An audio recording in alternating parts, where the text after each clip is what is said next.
warmer it is, the wine will mature more rapidly.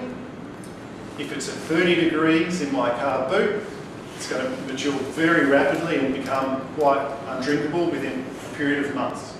How else can you maintain a constant cool temperature other than using a wine fridge like this? In a wine cellar, somewhere underground, where usually underground there's a constant temperature, so you can, that's why in France and Europe they have wine cellars and they store the wine underground. These halogen lights, you know, the lights like this, they create heat. Again, if you've got bright light shining directly on the bottle, creating heat, and it's already 30 degrees Celsius, disaster for wine. You can tell a lot about the wine just by looking at the colour, just by looking at the wine. You can tell whether it's white or red. You can tell whether it's young or old. White wine, when it's young, is relatively pale in colour. And as it ages, the colour gets darker and more golden in colour. So white wine, as it ages, gets deeper in colour. Red wine is the opposite. It starts out being bright red and deep red colours. As it ages, the colour gets more brown and paler in colour. So also when you swirl it, the wine clings to the side of the glass. So that gives you an indication of how much alcohol is in the wine. So that also helps you. You haven't even smelled the wine or tasted the wine, and you can already tell a lot about the wine just by looking at it.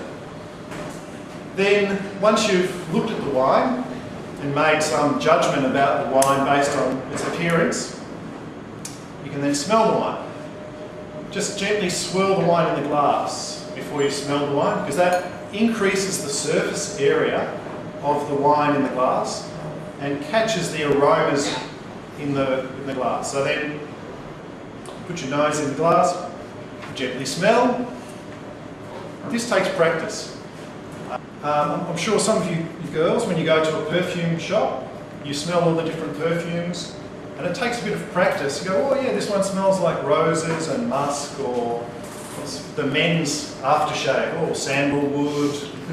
Once you get a range of aromas that you recognise, you start to recognise it, you know, in a lot of different things. So it does take practice though. So if you smell all the wine today and it just doesn't tell you anything, don't worry. It takes practice, and you will need to train your sense of smell to pick up very subtle and delicate aromas.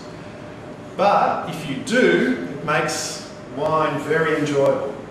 So it's worth the effort, because then you can objectively analyse wine and recommend wine with confidence, and it's a great way to sell a product. Really, that's what wine is about, isn't it? It's a product. I'll talk about that again in a minute, but